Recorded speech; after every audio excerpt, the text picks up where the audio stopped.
Now imagine my surprise. I've been I'm supposed to be working, quote unquote, right now. But I was watching a discussion video on the new Trishula monster, and then I see the guy in Twitter that's is the ban list up, and he says yes, and I'm like, oh shit. Now I'm a casual player. I'm a very casual player, but I do follow the meta, and I do wanna check out the ban list, and we'll do a small short ban list discussion video.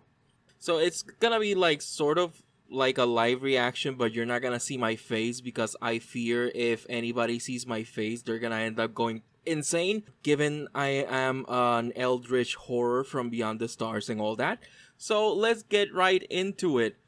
First of all, the first thing I saw was Block Dragon is out. That's not surprising. Block Dragon would give too much advantage to Adamancipators. I believe Adamancipators are still playable, they're just not as recursive as they once were. So that's cool, I'm glad Block Dragon is out. Then Jet Synchron. There I'm also not surprised because, you know, the problem cards are Hulky Fibrax and Link Cross. But they're not gonna ban those because they're sort of new, and I know that Hulky Fibrax is gonna get a reprint eventually in a product they had mentioned before. So yeah, it makes sense that Jet Synchron was the one to get banned. However, I am pretty sure people are gonna quickly find a substitute for it, and we're gonna still have those combos. Let's keep going down. Mega Phantom Beast Olion is banned as well. Again, not surprising at all, given all the combos it could create and all the tokens it could generate. No new fusion bans, no new link bans, no synchros, no XCs. Let's see, for spells or traps, that's it.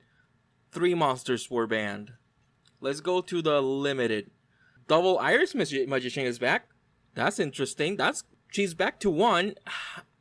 That's good, cause I believe Pendulum is a mechanic I'm still not too familiar with ever since I came back 3 years ago.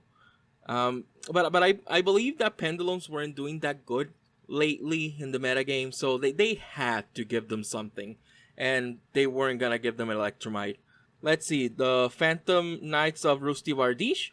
So Rusty's back, the Link monster. Makes sense because it's probably gonna get a reprint and all the Phantom Knight support that is gonna come out soon. Let's see, Call by the Grave. Call by the Grave. I just bought my playset of Call by the Grave for it to get limited. And it sucks because it's a very hand trap heavy meta. Granted, now I can put it in my other decks that I've been building, because I want to build an At-Ignister deck, because I like their boss monster. But man, that's annoying. And I have to find what the hell to put in my Goki deck. Because I was using Call by the Grave because I don't want to spend that much money on the expensive hand traps. So Call by the Grave was a good budget option where you could hit certain cards, but it's limited. Fuck. Harpy's Filler Duster is limited, was forbidden. Not surprising, the OCG has had it limited for what, a year? Close to a year, more than a year. So it makes sense, especially since we have the whole Lightning Storm now. I don't have a copy. I might need to go get one now. I hope TCG Player hasn't seen this yet and the prices have not gone up, but we'll see. I'm still salty about Call by the Grave. Let's keep going down. And that's it for the limiteds. For the semi-limiteds, we have Seer, I don't know how to pronounce that. Kerr, Malabranch of the Burning Abyss, was limited, now is semi-limited, which is fine. It's not gonna do that much, and honestly, they needed it now. 2020, it was about time. Graph is also back to 2. That's great. It's must be a good time to be a Burning Abyss player. ABC Dragon Buster is at 2. Finally, I have no idea why the hell they put it to 1 in the first place, so it's totally awesome. Again, great. No idea why it was at 1. We're probably gonna see people mess around with ABC Dragon decks and Totally Awesome decks, but you're gonna see that they're gonna be fun, but they're not gonna be anywhere near probably meta level. Not with the other cards we have now. Now let's go to everything that has been completely released. Makira the Destructor. It got an errata. I'm surprised it's probably not gonna get that much use.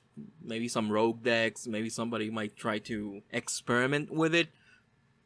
So Makira, I'm surprised it went at 3. I thought they might try it at 1 just to tease people. But yeah, at 3 it's fine. Tour Guide from the Underworld. Finally at 3. We knew this was coming. That's fine. That's excellent. A little bit more recursion for a lot of Fiend decks. Ivigishki Gust Kraken? Yeah, Ivigishki Gust Kraken. It was limited, now it's unlimited. It's fine, I guess. I don't think we're gonna see that many people combo it off to get 3 of them on one turn just to take out 3 cards out of their opponent's hands. I don't think it's gonna do much. We'll see. Then Pantheism of the Monarchs, I was pleasantly surprised it came out. Monarchs are finally gonna be very playable, though I doubt they're gonna be doing much again. And Widow Anchor is a 3. That actually surprised me, which is fine. I honestly don't think it's gonna be doing much of an impact. At least I don't believe it will. If you think differently to me, please let me know in the comment sections below. Again, I am not a meta player. I am a very casual player, but I do love to follow the meta. And it only took them 10 days to give us the damn ban list. Man, a lot of Yu-Gi-Tubers were hankering for content, and now they're gonna have a lot of content. I am very interested in seeing what's gonna happen now that Block Dragon, Jet Synchron, Olion are banned. Because people are gonna just come up with different combos to combo off as they used to do. But it's good that they hid these cards because, well, Block Dragon only one deck was using it, but Jet Synchron and Mega Phantom Least Olion, a lot of decks, I mean, almost every single meta deck was using it, and at least me, I don't like it when the meta just has the same cards over and over again. Although we still have Link Cross, which to me is the most problem card right now, and Halki Fibrax, which has its own issues and problems. Of course, they didn't hit Dragoon. They weren't going to hit Dragoon because that thing is selling the tins like hotcakes, so no chance that we're going to hit it. And of course, they didn't hit Anaconda because if you hit Anaconda, so what? You only need 1, honestly. So I'm very happy for Pendulum players that they got Double Iris Magician. Hopefully that does something. I'm still pretty fucking bummed out that Called by the Grave is down to 1. Like, I'm really, really bummed out that Called by the Grave is down to 1. So if you take anything from this video, it's just that Called by the Grave is down to 1, and I am very bummed out. So if you don't have your Harpies for the Duster, probably go buy one. No reason not to have one in your extra deck, especially for budget players. God, it cannot be too expensive.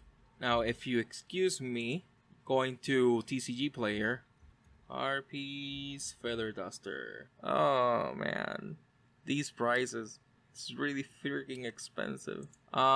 Cheapest I'm seeing is $10. That's the cheapest I'm seeing, and I remember I had one, and I have no idea what I did with that one, and now I'm bummed out again. Until next time, I am the voice in the void, reminding you, I'm always watching.